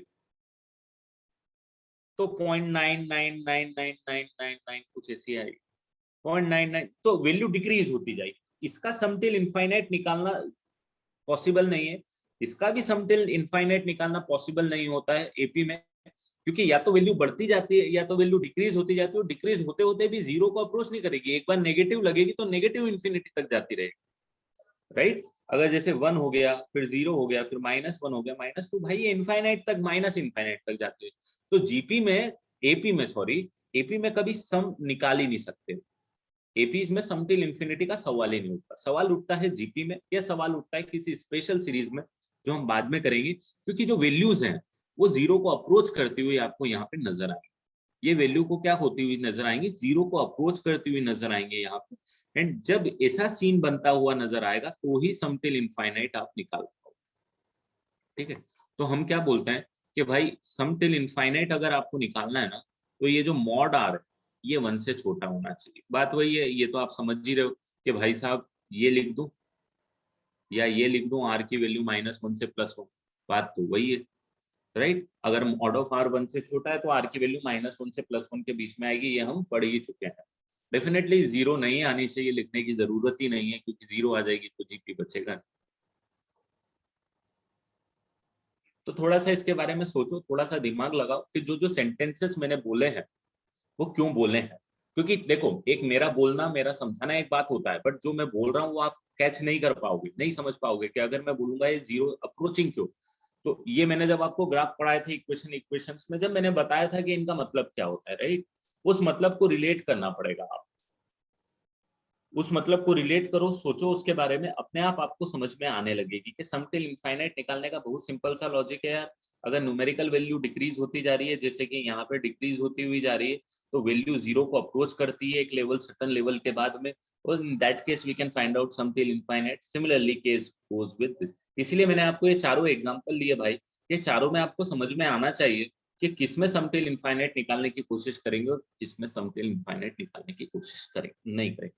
अब जरा मुझे ये बताओ कि अगर मैं सम टिल इनफाइनाइट निकालने की कोशिश करता हूं, ध्यान देना, मेरा फॉर्मूला जो होता है भाई साहब, वो होता है ए की पावर एन, नहीं सॉरी, ए इंटू 1 - आर की पावर एन अपॉन में 1 - आर। ये मेरे पास फॉर्मूला होता है। आर तो अपनी जगह है, आर जो है भाई साहब यहाँ पे, आर की वैल्यू क्या है यहाँ पे जरा मुझे बताओ तो, अगर मैं सम टिल इनफाइनाइट निकालने की कोशिश कर रहा हूँ, आर की वैल्यू क्या है अगर मैं सम टिल इनफाइनाइट निकालने की कोशिश कर रहा हूँ? 1 से छोटी, न्यूमेरिकल वैल्यू 1 से छोटी।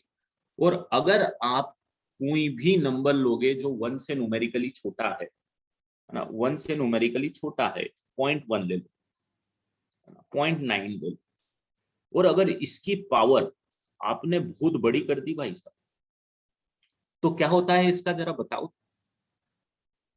अगर मैंने इसकी पावर में बढ़ाते जा रहा हूँ, 0.1 की पावर बड़ा के इनफाइनाइट ले गया भाई, या फिर इसको भी इनफाइनाइट ले गया, तो वैल्यू किसको अप्रोच करती है? जीरो को अप्रोच करती है।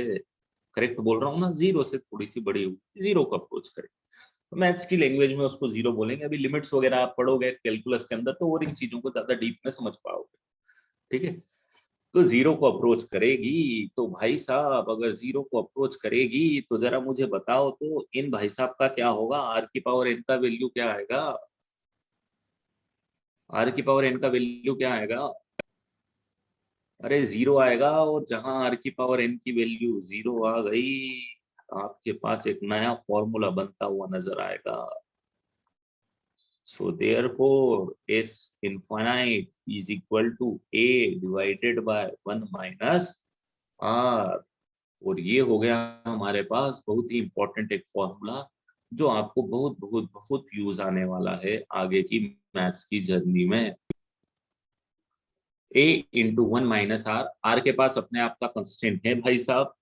क्या कंस्टेंट है ये आपको पता ही है कि in that case mod r जो है वो 1 से छोटा होना चाहिए, जब भी ये फॉर्मूला लगेगा, अदरवाइज इस फॉर्मूले का कोई सेंस नहीं बचेगा, ठीक है। तो that is a formula, and if you apply this formula for your first sequence, your answer is 2 upon में 1 - 1/2 which is equal to 4. In your third sequences, then 2 upon में 1 minus minus 1/2 which says it is 4/3। इतना easy है लगाना, बहुत easy है formula ये लगाना, कोई दिक्कत बात ही नहीं है। a divided by 1 minus half, simple. तो इस दुनिया को नोट कर लो, फिर आगे बढ़ते हैं। और कुछ एक और लॉजिक बाकी है, उसको भी डिस्कस करें।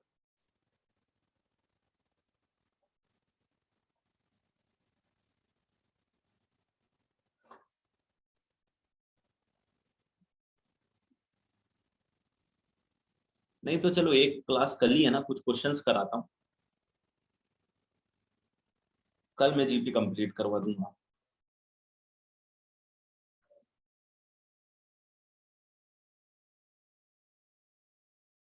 कल ही है ना प्रोबेबली क्लास, कल है कि परसों? Tomorrow no class, day after tomorrow, Saturday में।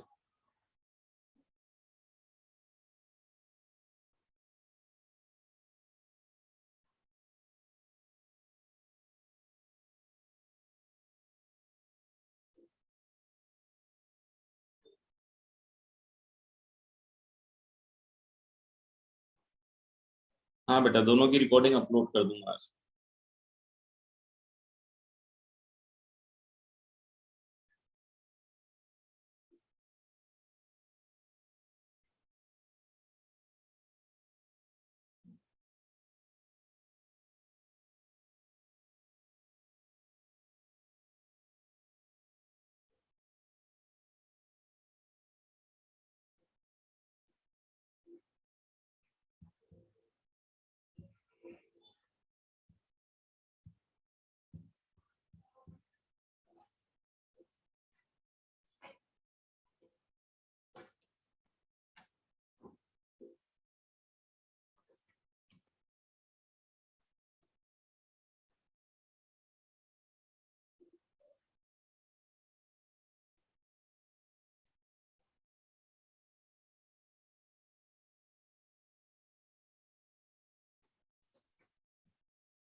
नहीं, I don't think so sequence and series आ रहा है, I am not sure 100%। Is it in the syllabus? Is it there in the syllabus? नहीं ना।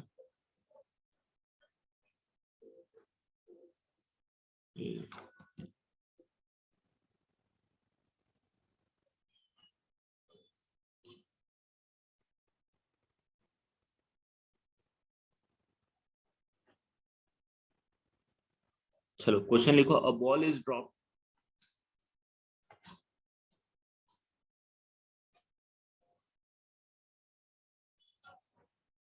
a ball is dropped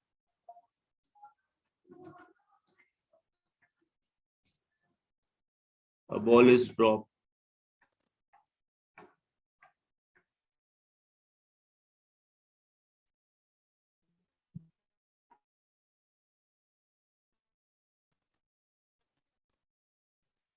from a height of 120 meter, 120 meter ball को drop किया गया।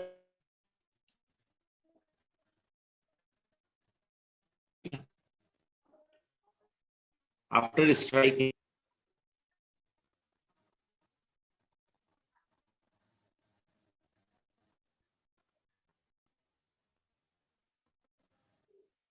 कोई से हो सकता है issue. After striking floor, floor पे स्ट्राइक करके ball rebound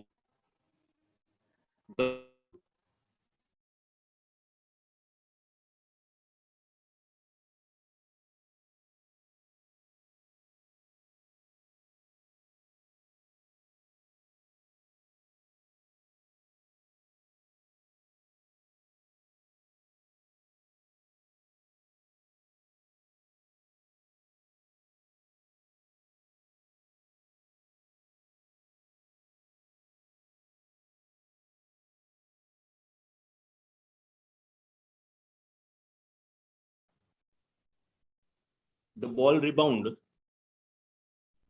4/5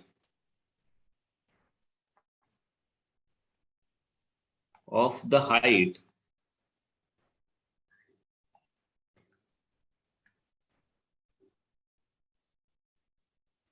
from which it was dropped, from which it was dropped.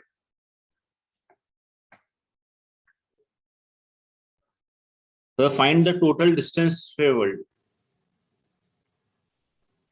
Find the total distance traveled by the ball. Distance traveled by the ball before coming to rest. Before coming to rest.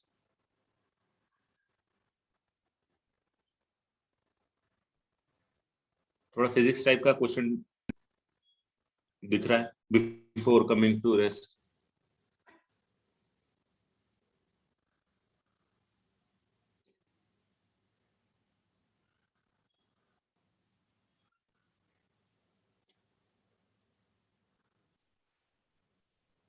एक ball को ऊपर से फेंका है, 120 metre की height से फेंका है. बॉल का नेचर कुछ ऐसा है कि जैसे ही वो बाउंस बैक करती है 4/5 ऑफ द प्रीवियस हाइट जिससे ड्रॉप किया.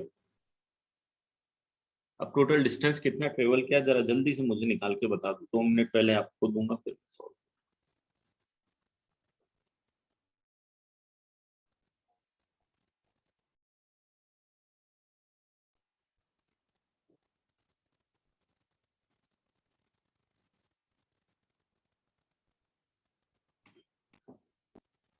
ये क्वेश्चन ना बहुत गलत सॉल्यूशंस मिलता है क्योंकि क्वेश्चन इजी लगता है बट आंसर गलत लिखता है. तो राहुल आप जनरली सही जवाब देते हो बेटा, गलती नहीं होनी चाहिए. आपका आंसर गलत है.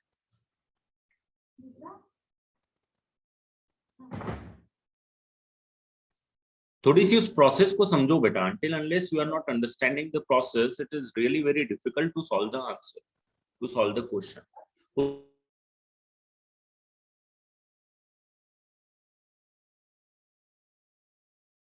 समझो उसको मैथमेटिकली लिखने की कोशिश करो. ये जो पार्ट है ना जो मैं आपको बोल रहा हूँ कि भाई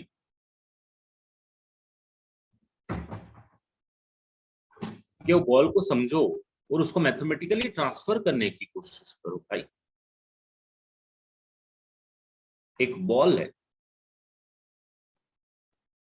ये एक फ्लोर है.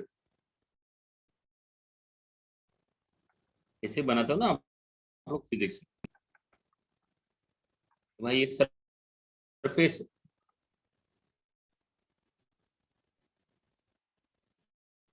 बॉल को ड्रॉप किया गया है, बॉल यहां पहुंच चुकी, फिर बाउंस बैक करेगी, फिर नीचे आएगी, फिर बाउंस बैक करेगी, फिर नीचे आएगी, फिर बाउंस बैक करेगी, फिर नीचे आएगी. ये चलता रहेगा. Ideally if you observe it कि भाई ये जो 4/5 है, ये 4/5 तो कभी इसको रेस्ट पे आने ही नहीं देगा. डेफिनेटली बॉल रेस्ट पे आएगी due to air resistance and whatever, right, friction and all those thing जो आपकी बातें होती हैं कि भाई कोई तो फोर्स होगा, कोई तो एनर्जी, कहीं तो लॉस होगी. बॉल बाउंस होके वापस जाएगी तो कहीं तो एनर्जी लॉस होगी. एनर्जी लॉस होगी तो कुछ तो गेम होगा उसके साथ. क्या गेम होगा? तो डेफिनेटली कहीं ना कहीं लॉस पे आएगी. लॉस पे क्या अपना रेस्ट पे आएगी. बट रेस्ट पे आने के पहले डिस्टेंस कितना ट्रेवल कर चुकी होगी ये हमको थोड़ा सा मैथ्स अपन को आइडिया देते. तो बॉल को सबसे पहले समझो. जिसके भी आंसर आए सबके 600 आए, सबके गलत. अब देखो यहाँ मेरी बात सुनो, थोड़ा सा मैथमेटिकल ट्रांसफर करो. आप लोग गलती कहाँ पे करते हो क्वेश्चन को सॉल्व करने में, और यही मिस्टेक हो जाती है. एक बंदा जो जेई क्वालिफाई करता है और एक बंदा नहीं जेई क्वालिफाई करता है. Same hard work, same work. क्योंकि थोड़ा सा शांत रखो अपने दिमाग को, थोड़ा सा पैशन लाओ उसके अंदर, थोड़ा सा ठहराव लाओ अपने नेचर में. थोड़ा सा ठहराव की जरूरत है बेटा. अब ये बॉल जब बाउंस होगी दोस्तों, तो वैसे तो बाउंस यहीं पे होगी बट मैं इसके आगे बाउंस करा देता हूँ. यहाँ पे जाएगी ये बॉल, यहाँ से यहाँ पहुंचेगी, फिर बाउंस आएगी नीचे.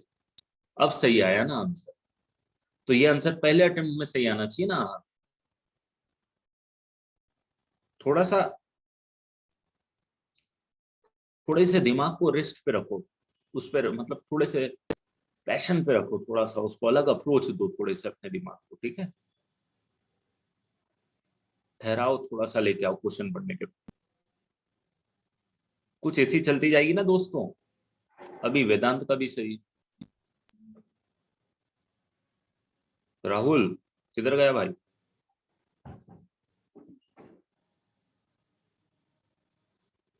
है ना, ये जाता जाएगा ना, ऐसी बॉल रेस पे आती जाएगी धीरे। सही बोल रहा हूँ, कुछ यही प्रोसेस।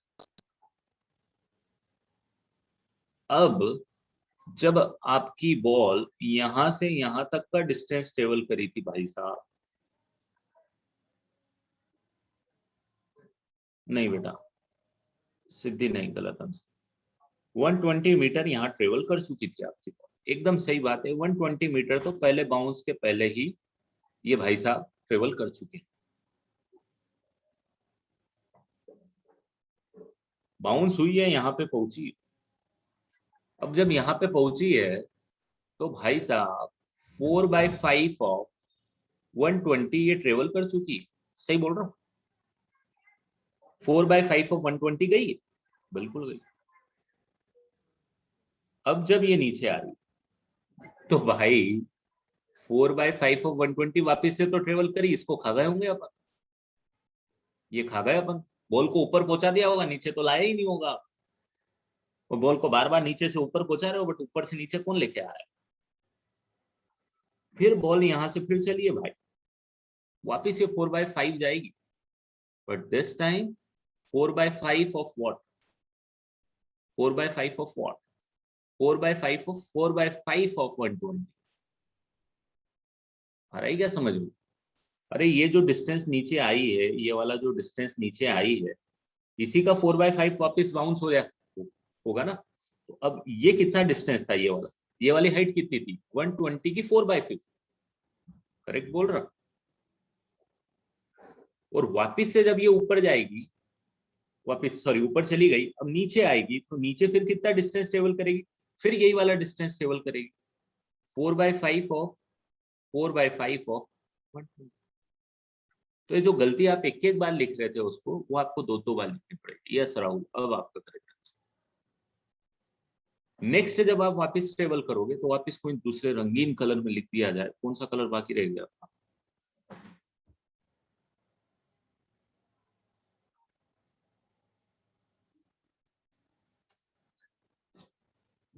ये वाला, चलो रेड ही ले लेते हैं वापस। तो भाई ये 4/5 ऑफ 4/5 ऑफ 4/5 ऑफ 1/20। मतलब बोले तो इसका जो हाइट अचीव करी थी ये, इसका 4/5। और फिर सेम डिस्टेंस ट्रेवल करेंगे, यही वाला, फिर यहाँ पे डिस्टेंस ट्रेवल करेंगे नीचे आने। तो मैं इसको कुछ इस तरीके से लिख सकता हूँ दोस्तों कि ये 120 जो है, इसको तो यही लिख देता हूँ, 2 टाइम्स लिख देता हूँ यार, इन दोनों को साथ में लिख दिया जाए। प्लस फिर इसको और इसको भी साथ में लिख दिया जाए, सेम है तो 2 टाइम्स ऑफ 4/5 का square into 120 plus 2 times of 4/5 का क्यूब इंटू 120। सही बोल रहा हूँ, ऐसा चलता जाएगा। ये 120 भाई साहब तो यही रहेंगे। अब 2 कॉमन ले लेते हैं, 120 भी कॉमन ले लेते हैं, अरे 4/5 भी कॉमन ले लेते हैं। तो आई am left with 1 plus 4/5 plus 4/5 का स्क्वायर एंड सो ऑन। और आपके पास अब आपकी फेवरेट जीपी बन चुकी है इनफाइनाइट, जो कि बोलेगा 120 प्लस, इसको थोड़ा थोड़ा सा कुछ कैंसिल करने की कोशिश कर दें क्या? ये 120 और 5 कैंसिल हो जाएगा 24 टाइम्स। 24 इंटू 4 आ जाएगा 96 इंटू 2 आ जाएगा 96 इंटू 2, 96 इंटू 2 आ जाएगा 192 multiply by 1 divided by 1 minus 4/। तो 120 प्लस 192 इंटू 5 डिवाइडेड बाय 1।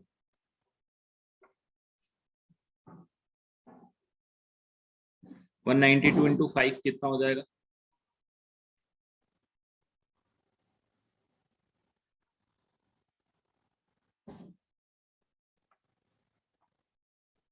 ये आपका आंसर है। तो क्वेश्चन में कुछ नहीं था, बट आपकी थॉट प्रोसेस थी। This defines how you think about things. This define your approach bit. First attempt में अगर ये क्वेश्चन सही हो जाता तो मजा आ जाता।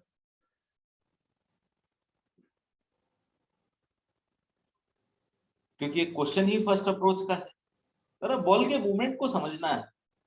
यही अप्रोच अगर आप फिजिक्स में अपना लो ना, मतलब ठीक है, थॉट देना पड़ेगा आपको। आप जैसे किसी भी फ्री बॉडी डायग्राम बना रहे हो एनएलएम में, कुछ भी कर रहे हो, या आप 1D में मोशन करा रहे हो, सॉरी 2D में मोशन करा रहे हो, है ना, पॉजिटिव या नेगेटिव डायरेक्शन में मोशन करा रहे हो, या 3D में मोशन करा रहे हो, तो आपकी अंडरस्टैंडिंग चाहिए।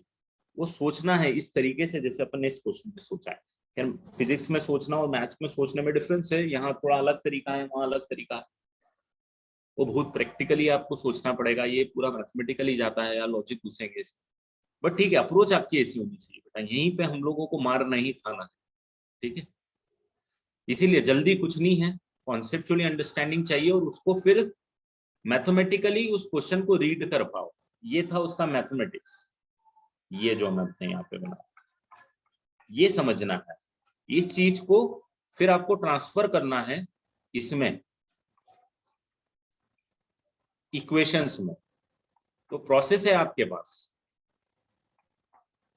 क्या प्रोसेस है? क्वेश्चन की understanding, this is your first thought process, and this then you are converting it into mathematics, which is this, ठीक है। हमेशा यही अप्रोच।